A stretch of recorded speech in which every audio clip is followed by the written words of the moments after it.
Lord, I know good things will happen today. Lord, thank you for today. Thank you for another day. Maraming salamat sa bagong pagkakataon na ibinigay niyo sa akin. Maraming salamat, Lord, kasi alam ko maraming magandang pangyayari ang mangyayari sa araw na ito. Alam ko na puno ng pagpapala ang araw na ito. Maraming magagandang pangyayari ang ibibigay niyo sa akin dahil alam kong patuloy ang pagbibigay niyo ng magagandang bagay sa aking buhay. Mas maayos at mas tama kesa sa mga nagdaang mga araw. I am giving and submitting everything to you, Lord. Ikaw na ang bahala sa aking araw-araw.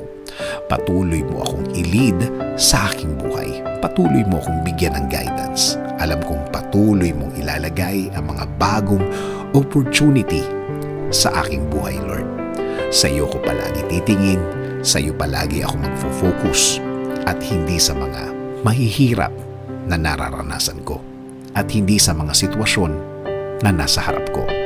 Sa mga bagay na kung iisipin ko, Lord, ay malulungkot lang ako at iisiping bumigay. Again, Lord, I declare this will be a good day today.